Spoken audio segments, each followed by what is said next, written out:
કારણ કે દરેક ઇલેક્શનની 40 દિવસની આચારસંહિતા અને એ આચારસંહિતામાં તમે કોઈ બી પ્રકારના પોલિસી નિર્ણયો ના લઈ શકો. નાની મોટી તકલીફો પડે જ્યારે લોકોને ત્યારે એને તાત્કાલિક જે મદદો પહોંચાડવાની હોય એની ઉપર બી અનેક પ્રકારની રોક હોય. હજી એક ઇલેક્શન પતે અને બીજા ઇલેક્શનની તૈયારીઓ ચાલે.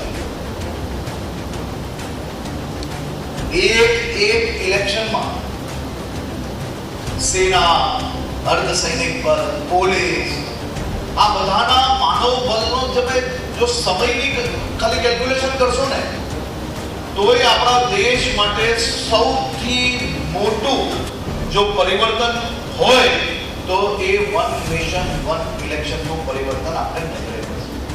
સ્કૂલોમાં જે ટીચરોએ જે શિક્ષકોએ બાળકોને ભણાવવાના, તમે કલ્પના કરો કે ઇલેક્શનની જવાબદારી એ સૌથી મોટી જવાબદારી જો કોઈના માથે હોય તો એ શિક્ષકોના માથે, પોલીસના માથે હોય, એડમિનિસ્ટ્રેશનના માથે. શિક્ષકોએ અલગ અલગ ઇલેક્શનમાં દર વખતે જો આટલા દિવસો ઇલેક્શનમાં બગાડવા પડે તો એનું સીધું નુકસાન કોને થાય?